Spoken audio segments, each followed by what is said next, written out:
Wait, where's your side deck? I'll sort this way. Let's run it. Cool. Here we are at the New Zealand Oceanic Championship 2022 with YCS champion and runner-up for today, Bohdan Temnyk. Bohdan, how you going? Three-time runner-up at the Oceanic Championship, mind you, because I get really tired towards the end of the day and play as bad as humanly possible. So here we are. All corrected. Well, let's not waste time. Let's just get straight into the profile, bro. All right. These are the Tearlament cards I played. You should not play less of these. They're very good.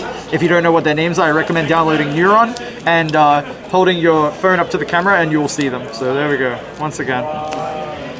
They're all pretty good.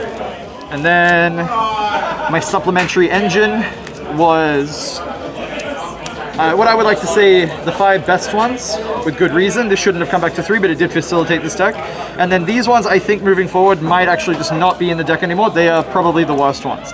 And the reason I played 1 and 2 is because I think this one is very diminishing when Tier is back in the format. You never want to activate this, and like Dweller before doing this is just a pipe dream. And this one also lets you just summon back like Bigfoot to trigger your Eradicator, so it's always good. This is like random spot removal, and 3k is really good. That's my dangers, and then my other monsters or one-offs were a Destroyer, probably one of the better mills you can have. It's free, and you can dump it from hand, and so summon it from hand. Zephyrus, just like more value with the dangers, even like bouncing Sheeran and stuff like that. Jet, I played Smashes in my deck, so I'll go through like a quick sort of scenario, and then Snow, and then Albion, and that'll lead into our spell cards. So I played 3 copies of Branded and High Spirits. So you activate this card when you have a Tier or an Essie or anything in hand, so you just need an Aqua, and then the only card that has appropriate typing to go with it is D3S Frog, which is 2500. When Darkwing Blast comes out, there's a new card that is 2500. You can use it, and it's also an Aqua. You cannot use a lot of the other cards. So there's also like a Warrior you can play, so you can use this with Rhino Heart. Doesn't come up, burns extra deck space. Aqua Water, always cool. So yeah, this card was insane. I use this over Desires. It beats Cherries, beats Stroll, you activate it in the draw phase, and it also lets you get to the Albion, which cycles for a draw, and you just keep adding these back as well. So in longer games, against like the trap decks, this, when you clear your board with the field spell, against like Rivalry and stuff, you just pick apart their board and use this and keep cycling. So it's really, really good. And then for the other spells, I played 3 Super Poly, standard I think at this point. 3 Dark Ruler, probably could have been changed or something, but it was fine. It performed like mid all weekend. Terraforming to go with the 3 field spell, and then instant Smasher to go with the Jet. Foolish, probably one of the most average cards in my deck this weekend. I didn't like it too well. So then 2 Salik, probably the best one. Could be a 3rd. I was at 45 cards, so I figured like going over might just make my deck a little worse. And then 1 Eradicator MVP. You just eradicate most of the people playing the Joshua Schmidt deck, and they lose. So that's always cool. So main deck is 45 cards. I will get into the extra deck first. Extra deck, I played the D3S Frog for the Branded High Spirits. 2 copies of Kit Colors. Maybe you can go down to 1, I'm not sure. 2 came up quite often against the grindy matchups. 1 Collider Heart, always good. Garura, these are all staple, I think. Could argue a 2nd one of this, but I don't think you need it if you play properly. Gigantic Sprite to facilitate the Smashes combo. Dweller, MVP in the mirror match. 2 Elf, go with the Gigantic Sprite combo to play around Super Poly. And then you have Dark, Curious, Zeraboros, and Nightmare Griffin to go with the Eradicator Virus. So I'll go through the combo real quick of like the end board where you should be at. So basically you end up being at, we'll use this as the field center. So this is your zone, you have your arrows, you end up getting to like Curious. You have like a floating level 2.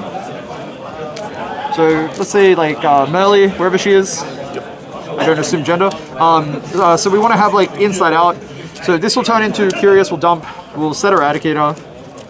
And then you'll think to yourself, oh no, we need another card to get to the big dude.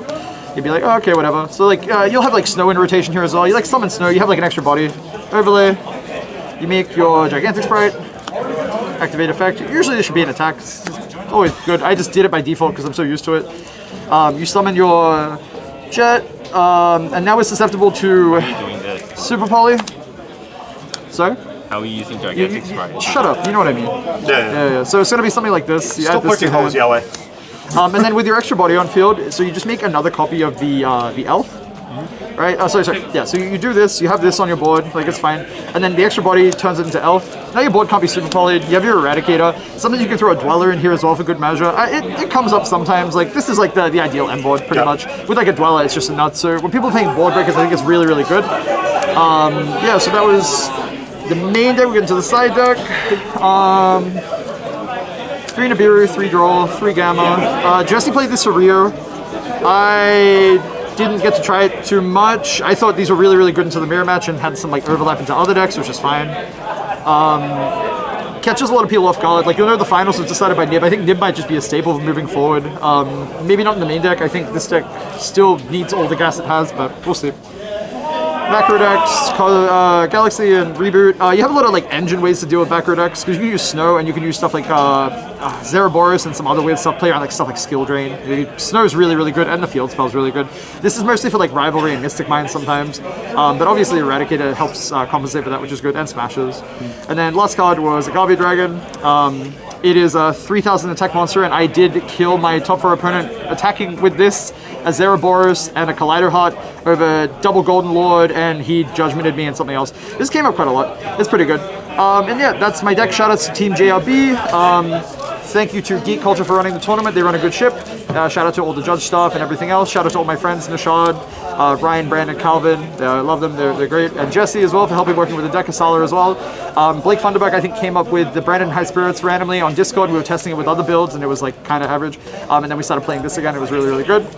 And Jeff and Max, everyone, the whole team is back together. We're all testing together. It's all good. Niagara's looking pretty good. So yeah, that should be it. And shout out to all my friends that I stayed with. So Yahweh, everyone here, you're all my friends. So you're all good. And yeah, that's about it. I'm very, very happy with my results. So. No, congratulations and thank you again. Go, cheers. Cool, cheers.